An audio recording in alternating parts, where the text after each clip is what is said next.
اور ورزش پر بہت زور ہوتا ہے، جبکہ سیاست میں لوگوں سے ملنے میں بہت وقت لگتا ہے.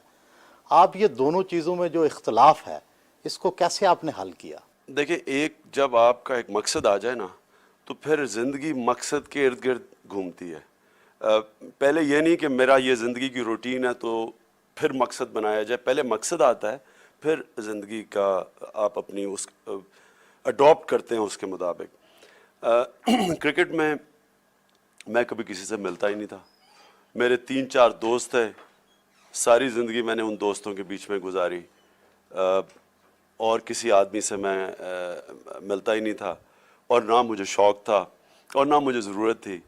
اور جب پولیٹکس میں آئے تو اب اس کا بالکل الٹا حساب ہے. زیادہ لوگوں سے ملا اب، اور سارا دن ہی لوگوں سے ملنا ہے.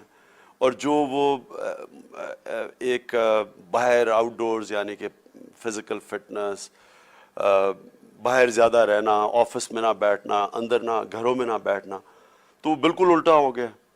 لیکن جس طرح میں نے آپ کو کہا کہ ایک مقصد ہے، اور اس میں پھر اپنی میں زندگی کوشش کرتا ہوں کہ کبھی کبھی ایکسرسائز بھی کر لوں، کبھی کبھی پہاڑوں پہ ٹریکنگ کر لوں جس کا مجھے بڑا شوق ہے. لیکن ظاہر ہے وہ جو میری پہلے زندگی تھی وہ اب میں نہیں چلا سکتا اس طرح.